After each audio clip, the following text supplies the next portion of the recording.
You probably won't. But you might have this. What have American actors, the Screen Actors Guild, got to do with the sovereign Grand Master of the Royal Black Institution? Well, I'm going to make them fit, and you'll see, hopefully. As you know, there is a major strike by actors, film crews, and other people related to the film industry in America at the moment. And the strike is organised by SAG, AFTRA, the Screen Actors Guild, and the American Federation of Television and Radio Artists. And they are in dispute with the Alliance of Motion Pictures and Television Producers. There is 160,000 actors, extras, special extras in the Guild in America. They're not only actors, radio presenters, models, all people who work in the entertainment business, but particularly those, many of them, thousands of them, who work at the lower income level of the entertainment business. Now, at the moment, the dispute is only affecting the US, but it has global implications and influence, as we will see later on.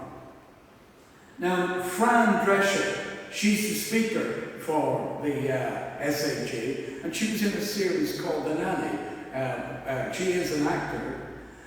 Now, the thing is, when the dispute broke out, they were looking for Fran, and she happened to be in Italy on a photo shoot with Kim Kardashian. But she got herself back and got herself organised, and is a great spokesperson for the American actors. And on the picket line, it's worth going on the picket line, even if you're only an extra or special extra. You could be on the picket line with Joaquin Phoenix, who's on the picket line, Jamie Lee Curtis, Ewan McGregor, and of course, George Clooney are all on the picket line in Hollywood. So you go on the picket line and star spot all over the place. The big issue is residuals, the payments that performers receive for repeats, for the repeat showing of a film or a TV show, what we call repeats and what Americans say residuals. And I'll just say a little bit about that. My friend in Dublin, one of my friends in Dublin is Jerry O'Brien. Jerry is the president of the Irish Actors Equity. And Jerry was explaining to me, if they're making a movie in Dublin or a TV series, and some actors come down from Belfast, and the actors from Belfast are in British Actors Equity, the members of British Actors Equity get residuals and repeats. But the Irish actors in the Republic don't, because the government in the South did a deal with the movie business that they wouldn't have to pay repeats to Irish actors. So if you come down from Belfast, you get paid repeats, but your Southern colleague doesn't get paid repeats. And then there's the other issue related to this, and this is the scariest one. The issue of owning an actor's likeness if it is reproduced by artificial intelligence, AI. And this is a major flashpoint where they can bring in an extra, film you in various costumes, or just take your image, your body height and all that, and they, for about $100 or $200, have literally bought you. They can use that image in any movie they're making, or reproducing your image in a different costume as an extra. And that's quite serious. Let me just explain what that would mean for me here. This might make it more, you might appreciate this more, or maybe you won't. Picture, if you will, the committee here in the church decide to go down the road of artificial intelligence, AI. they could get me to stand here, film me here, and then repeat my image here every week with a sermon produced by artificial intelligence. I don't want any comments at this stage, but you can see it's scary, maybe not for you, but for me. Human writers only. That's what on some of the posters that they have on the dispute in America. Human writers only. Imagine screenwriters, TV script writers having to take to the streets with human writers only. But their work could disappear. Personally, what I call it is simply this, and Scripture is endless about it: greed, corporate greed. And corporate greed is one of the most horrendous things, I believe, in the world today. Corporate greed, where major corporations are not even satisfied with billions in profit. They want trillions in profit. And we all end up paying for it. Now, the Royal Black. Well, after the 12th, you have the 13th. And the sham fight at Scarborough. And do you realise, in Scarborough, a small village outside Banbridge, there were well over 100,000 people attending. Over 100,000 people. It was kind of like, the Black Preceptory Glastonbury. And the BBC didn't even bother to show live showing them. They go to Glastonbury for 5 days, and well, of course, maybe the Black Preceptor should have got Elton John to sing it. Anyway, the Sovereign Grand Master of the Royal Black, Reverend William Anderson, not a man that probably would agree with me on many things, but I most certainly agree with Reverend Anderson on a number of things. Last year at Scarborough, he quoted George Orwell, and he went further this year. When he quoted George Orwell last year, he said, "The most effective way to destroy people is to deny and obliterate their understanding of their history." And that is so true when we see people trying to rewrite history in how it didn't happen instead of how it actually happened. And I agree with Reverend Anderson on that, quoting one of my favourite writers, George Orwell. But this year, he spoke about our crumbling health service.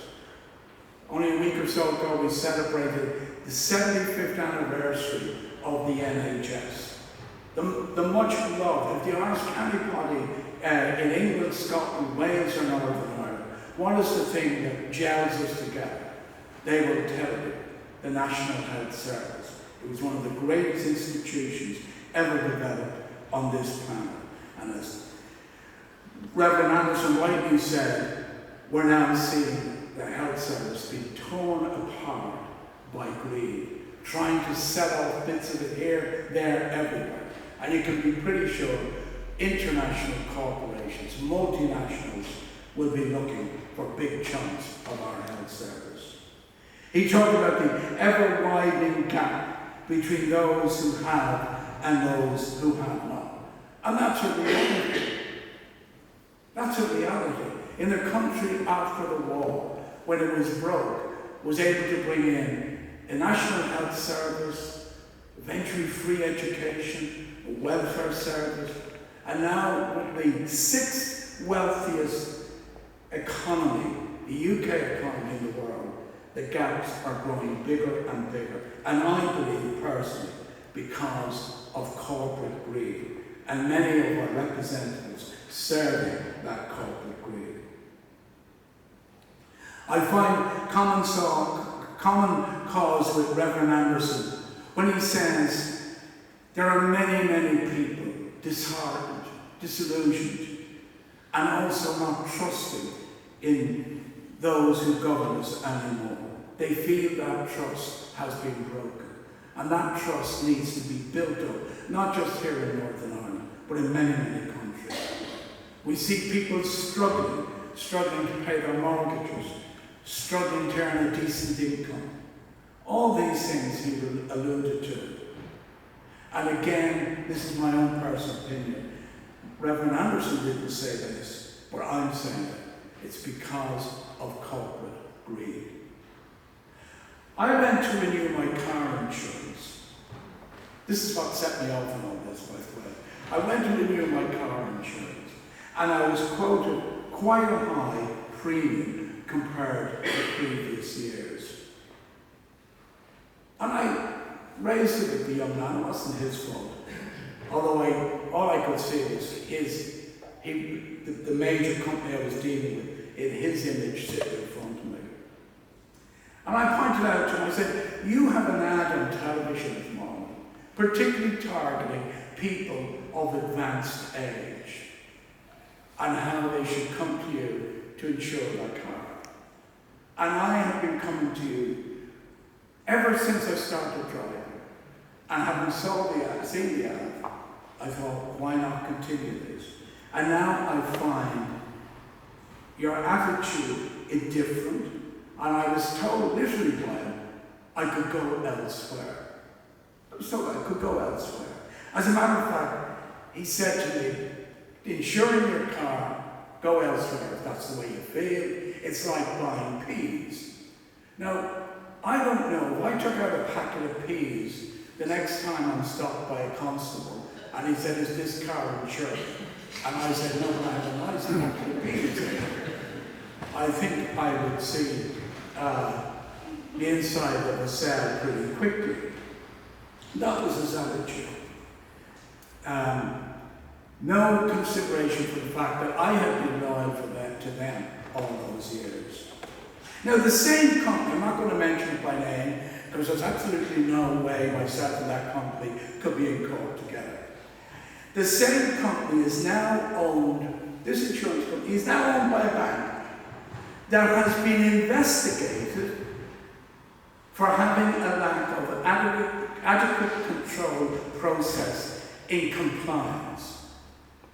It's owned now by a multinational bank that had not got controls in place with its obligations to be compliant with the law. And that led to money laundering. This bank was involved in money laundering. And they had to pay to the American regulators $1.9 billion fine. A fine of $1.9 billion to the regulators. Do you know what for? For serving as a middleman for Mexican drug cartels. And I had said to him, you know, when he was giving me this, we care about it. I said, you don't. Your owner is actually involved in corruption scandals around the world. Now, he didn't know that, but he did after I left. He probably knew more than he needed to know. Well, isn't that say something? Mexican drug cartels, that's what the bank was prosecuted and had to pay $1.9 billion. Now, the article I read said, given the bank's size, I'm not going to mention the bank, given the bank's size, it appears that if and some of its peers are too big to go to jail because the American government could not allow this bank to fail. I think now you see where I'm coming from with corporate greed. So, Reverend Anderson, the American actors, you can see where this is going. The gap is getting wider and wider and wider. And people are being told to take less and less and less. And actors are being asked to sell up their own personal image. Now I'm going to ask Fergus Whelan to come up and stand there for a moment because he's going to do something amazing. Fergus is an old comrade of mine. We were in the trade union movement together. So this is, really the end result of this is to tell you to go and join the union. Fergus and myself were great union comrades for years. I was the national organising officer for the Communication Workers Union, and Fergus worked for the Irish Congress of Trade Unions. So this week, I take real satisfaction that American actors are on the picket line against corporate greed. And I love that our own Sir Kenneth Branagh left the premiere in London of the film he made recently, left the premiere and walked outside on the picket line. Well done, Sir Kenneth. So you can see how I've linked together the Sovereign Grand Master of the Royal Black and the American Actors Guild in their opposition or their statement about corporate greed. Now you might say to yourself, what's this got to do with religion? Not a lot, but it doesn't matter. But it has. Everybody thinks the following line comes from Scripture. Someone should be properly recompensed for effort. But in actual fact, it comes from Chaucer. Chaucer was the one that made that line famous in the 14th century. And he took it from its originality from Luke 10:7. The labourer is worthy of his or her hire. So whether that labourer is an actor, a writer, a model, a TV presenter, an extra, a special extra, and everybody else, they are worthy of their hire, and it should not be robbed by corporate greed. I wish the acting fraternity of America good fortune in their struggle against the corporate greed of Hollywood. And now Fergus will sing what I was attempting to say. Fergus. Thanks, yes, yeah. I'll dedicate it to the heroes of the National Health Service who were heroes 2 years ago, and now they've been forced to on strike just to pay the bills and feed their children. So I'll dedicate it to them. A lover sings of his own true love, a sailor sings of the sea. What have I to be singing of? I'll sing you a song of my own property. I'll sing you a song of my hands. My 2 hands are mighty hands, hard strong, they're free. In all the land, there's no band that will bind them in slavery. Listen to the sound of the midnight train echoing down in the mine. The grind of the steel, the roar of the crane, the rumble of the assembly line. That is the song of my hands. And my 2 hands are mighty hands, hard strong, they're free. In all the land, there's no bands that will bind them in slavery. What is the value of my 2 hands? I praise them like you done before. We built your factories, we tilled your lands, we made your riches and we'll make more. Now what is the price of our hands? Calculate it carefully, ponder it well. Just remember this when you do. My 2 hands are my own to sell. We built your machines and we can stop them too. And that is the power of our hands.